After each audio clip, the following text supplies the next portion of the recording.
Two people can have the exact same day and end up with different experiences. How is this possible?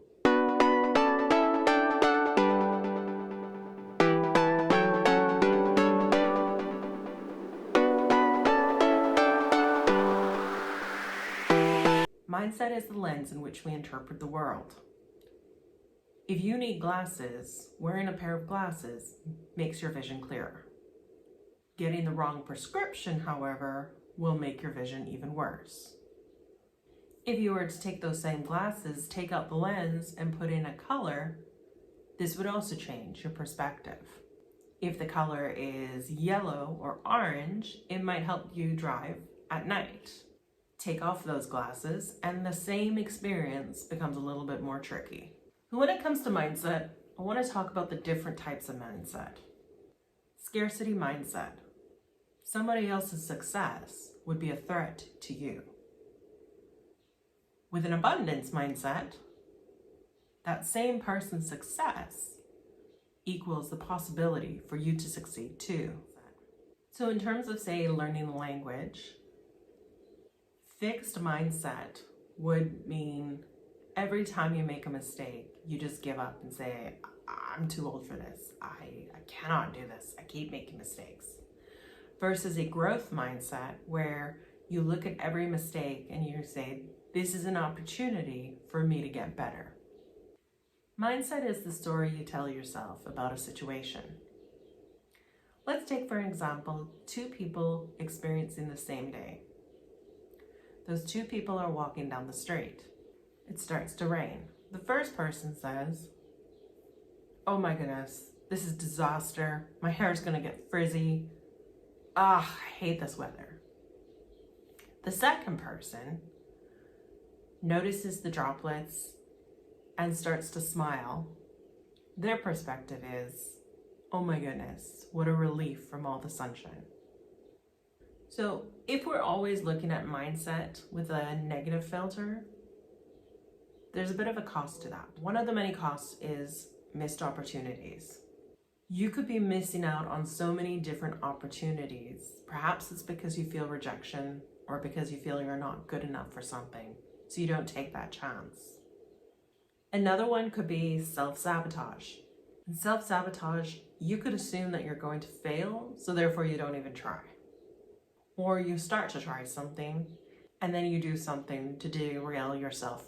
Or perhaps you're somebody who's interpreting neutral events as personal attacks. Somebody says something, somebody does something, and immediately it's like, why me? What did I do? Am I not enough for this person? Am I not enough for this situation? So that is the cost of having a more negative filter. But I also want to say something about trying to stay positive all the time. And for those of you who are always trying to stay positive all the time, I'm going to tell you the same words that I told my friend. When life gives you a rough go, it's really a good time to give yourself permission. Your optimism will meet you once you've had a chance to bitch a little. So don't forget that as much as we talk about mindset, there is a very real aspect of life.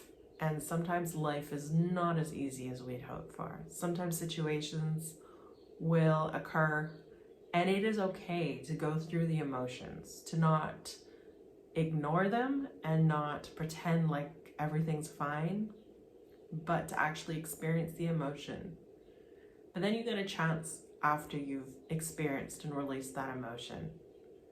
And that's where it's crucial to not stay in negativity. So if you're in that place where you are really aware of needing to adjust, ask yourself the following questions. What else could this situation mean?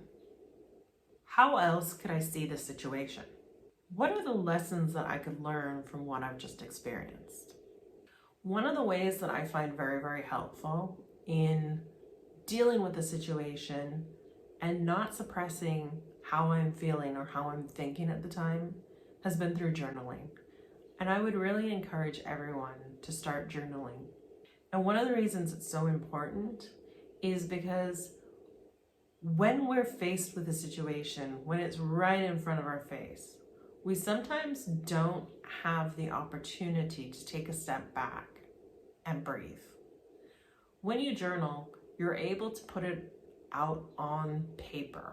It gives you the freedom to express yourself honestly and let everything come out.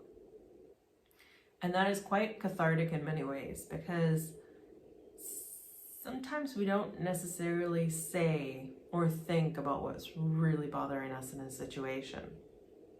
And I find until you can address that, it's really hard to change your mindset. Generally speaking, I'm a very positive, silver lining kind person.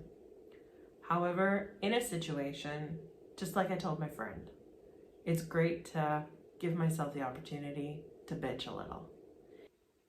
And in situations where I'm abroad, you don't always want to be telling the same person your problems. You don't always want to be sharing the heavy stuff. And I find that journaling allows me that sounding board to share what I'm thinking, what I'm feeling in the moment without overwhelming somebody else. And yet, at the same time, through journaling, changing my mindset about the situation, because I've been able to process the emotions that I'm going through. So I encourage you to take daily small steps towards how you think and feel about a situation. You don't need to fake sunshine to change your mindset. Sometimes you just need to stop fighting the clouds, and then the clarity comes afterwards. Have you ever given yourself permission to fall apart before you found strength again? Tell me in the comments below and share your story. And if you have advice, feel free to share that too. Until next time.